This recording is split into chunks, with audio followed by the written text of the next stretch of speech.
Johnny, c'est la France. La petite phrase pas anodine de Sylvie Vartan. Un an déjà.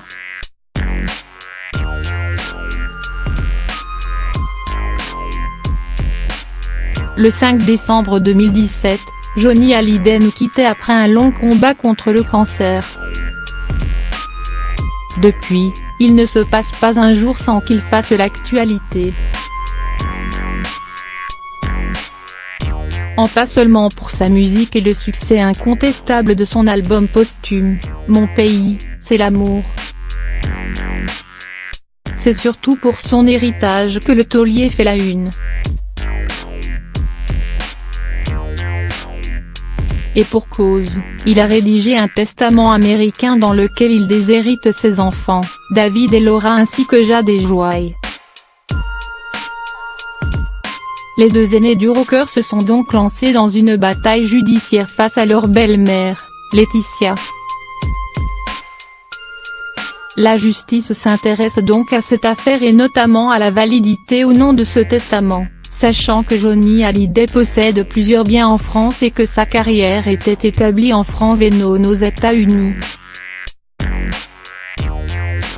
À l'occasion du premier anniversaire de la mort de Johnny Hallyday, Sylvie Vartan qui sera sur scène ce soir était l'invitée de RTL ce mercredi 5 décembre.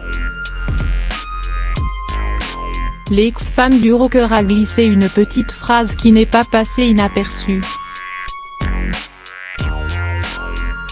Cause, cela pourrait influencer la justice dans sa décision.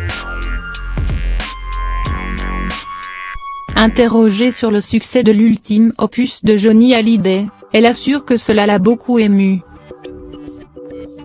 Et la mère de David Hallyday d'expliquer, ça reflète ce que l'on a vu à la Madeleine à l'extérieur, ça c'était très émouvant. Plus, ceux qui étaient devant leur télévision quand même. Donc ça fait un nombre, c'est toute la France quoi. Johnny, c'est la France.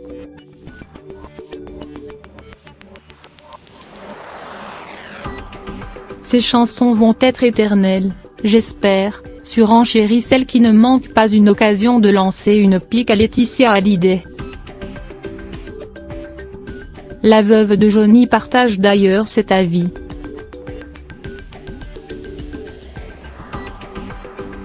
Lors d'une interview, elle avait fait une énorme bourde en assurant qu'elle avait épousé la France, la Tour Eiffel.